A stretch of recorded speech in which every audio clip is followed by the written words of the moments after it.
आप सभी को सादर प्रणाम, नमस्कार।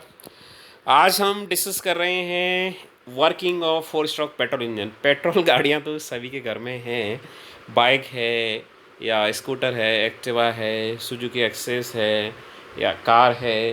तो फोर स्ट्रोक गाड़ियां पेट्रोल की लगभग सभी के घरों में। तो ये कैसे वर्क करती हैं, we are going to discuss in this video, and this is very important topic for the students of BME of first year. Four stroke engine, जैसा कि नाम से पता चल रहा है, इसमें चार स्ट्रोक होंगे। आपने हमारा वीडियो देखा होगा नोमेनक्लेचर वाला। तो स्ट्रोक क्या होता है, टीडीसी से बीडीसी के बीच की दूरी को आपने नई वीडियो देखा हो तो आई बटन पे क्लिक कर लो, आप उस वीडियो को देख पाएंगे, right.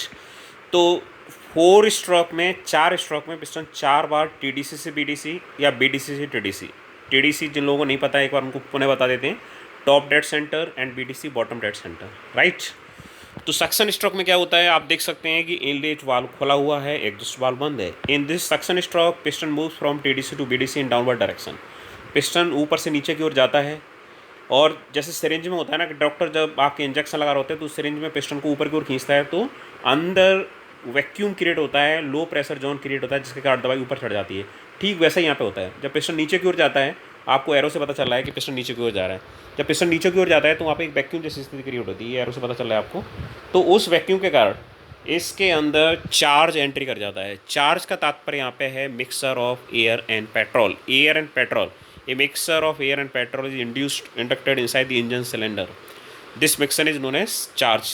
Half revolution of crankshaft is completed in suction stroke. प्रत्येक स्ट्रोक में क्रैंकशाफ्ट आधा रेवोल्यूशन पूरा कर लेता है। तो सक्शन स्ट्रोक में एग्जॉस्ट वाल्व बंद था, इनलेट वाल्व खुला हुआ था। अगले स्ट्रोक की ओर जाते हैं हम, कंप्रेशन स्ट्रोक। कंप्रेशन स्ट्रोक में दोनों वाल्व बंद रहते हैं। In compression stroke piston moves from BDC to TDC in upward direction.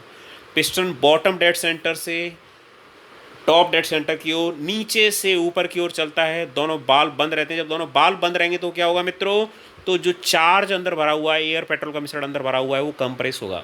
और कितना कंप्रेस होता है, लगभग इतना कंप्रेस किया जाता है कि उसकी वॉल्यूम इनिशियल वॉल्यूम की घट करके 1/8 या 1/10 के आसपास रह जाती है। क्योंकि पेट्रोल का जो कंप्रेसर रेशियो होता है वो आप जानते हैं 7 से 10 या 7 से 11 के बीच में होता है, राइट। तो इसमें जो लिखा हुआ है, charge trapped inside the engine cylinder is compress to a high pressure. जब आप कंप्रेस करोगे तो प्रेशर बढ़ता जाएगा। As a result of compression temperature of charge also increases. Compression के फलस्वरूप चार्ज का टेम्परेचर भी बढ़ जाता है।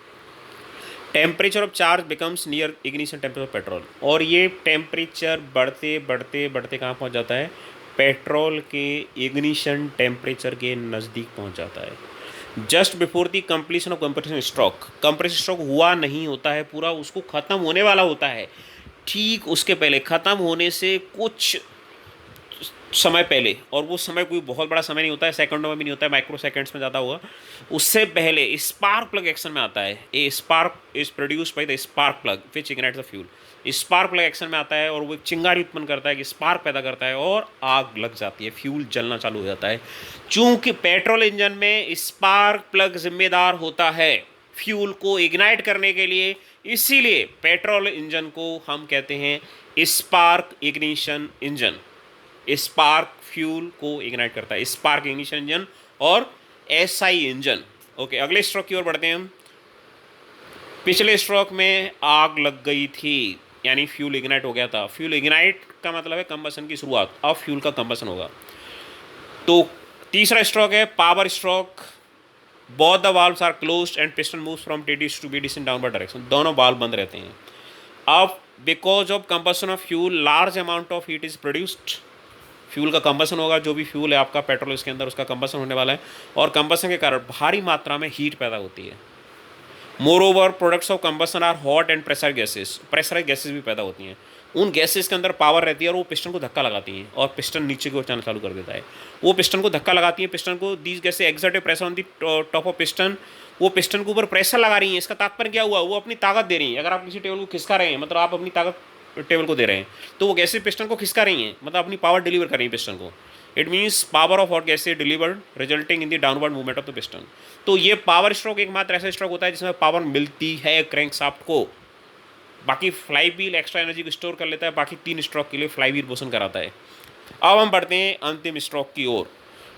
अब जिन गैसेस से आपने एनर्जी प्राप्त कर ली, अब वो गैसेस हमारे किसी मतलब की नहीं रहेगी, अब वो धुआं है, धुआं।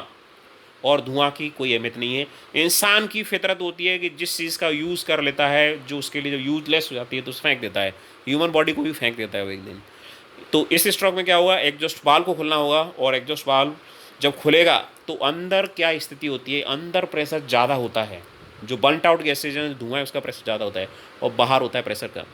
तो एक तो इस प्रेशर डिफरेंस के कारण, जैसे आप गुब्बारे में सुई चुभेंगे तो अंदर एयर का प्रेशर ज़्यादा है, बाहर कम है, तो गुब्बारे के अंदर से बाहर की ओर हवा आती है। ऐसा कभी नहीं होता कि अंदर से अंदर की ओर हवा चली जाती हो। अगर आप गुब्बारे में सुई चुभोते हैं तो गुब्बारा और फूल जाता हो, ऐसा नहीं होता है। क्योंकि एयर हाई प्रेशर से लो प्रेशर की ओर मूव करती है, गैसेज हाई प्रेशर से लो प्रेशर की ओर मूव करती हैं। तो अंदर है हाई प्रेशर जोन और बाहर है एटमॉस्फेरिक प्रेशर। तो इस प्रेशर डिफरेंस के कारण आपकी burnt out gases exhaust valve से बाहर निकलना शुरू हो जाती हैं, धुआं बाहर निकलना शुरू हो जाता है। और एक और कारण है, आप एरो से देख सकते हैं कि पिस्टन का जो मूवमेंट है वो ऊपर की ओर हो रहा है। जैसे जब डॉक्टर आपके इंजेक्शन लगाता है तो वो प्रेशर क्रिएट करता है किस पे, जो दवा उसके अंदर भरी हुई लिक्विड भरा हुआ है, तो वो दवा आपकी बॉडी में एंट्री करती है। तो यहाँ वहाँ उसको प्रेशर क्यों क्रिएट करना पड़ता है, क्योंकि वहाँ पे आपकी बॉडी में जो ब्लड है उसका भी कुछ प्रेशर है, लेकिन यहाँ पे तो बाहर एटमॉस्फेरिक प्रेशर है। तो इससे आप देख पा रहे हैं कि ये हॉट गैसेज बाहर निकलना शुरू हो गई हैं। पिस्टन ऊपर की ओर जा रहा है तो पिस्टन उनको धक्का दे रहा है, धक्का देने के कारण वो गैसेज बाहर निकल रही हैं। तो this process of removal of burnt out gases is also known as scavenging. इस प्रोसेस को जिसमें बर्नट आउट गैसेस को बाहर निकाला जाता है ये कहलाती है स्कैवेंजिंग। बायोलॉजी में भी एक शब्द आता है स्कैवेंजिंग। जो स्कैवेंजर होते हैं वो माइक्रोब्स होते हैं, सूक्ष्म जीव होते हैं, जो किसी डेड बॉडी को क्या करते हैं, खा जाते हैं, उसको कंज्यूम करते हैं, मिट्टी में मिला देते हैं। मतलब वो भी सफाई कर्मचारी होते हैं प्रकृति के। तो स्कैवेंजिंग में क्या हो रहा है, यहाँ पे आपके बर्नट आउट गैसेस बाहर जा रही हैं, इंजन की सफाई हो रही है। 4 स्ट्रोक इंजन में स्कैवेंजिंग के लिए, बर्नट आउट गैसेस को बाहर निकालने के लिए एक सेपरेट स्ट्रोक होता है, एग्जॉस्ट स्ट्रोक। इसलिए इसकी स्कैवेंजिंग बेहतर होती है। 2 स्ट्रोक इंजन में ये सुविधा उपलब्ध नहीं होती। 2 स्ट्रोक इंजन में एक सेपरेट स्ट्रोक नहीं होता है, उसकी चर्चा आप 2 स्ट्रोक वाली वीडियो में देखेंगे। तो this is all about the working of 4 stroke petrol engine. If you have any doubt, any query, please feel free to contact me in the comment section. If you want to ask any question related to ICE engine, then you can ask me. I have prepared this video keeping the students of first year in mind, those who are uh, studying BME, basic mechanical engineering, in different engineering colleges. So once again, thank you very much for watching my video. Please like, comment and share this video. You are also requested to subscribe this channel, and motto of our channel is be update in your life. Jai Hind, Jai Bharat.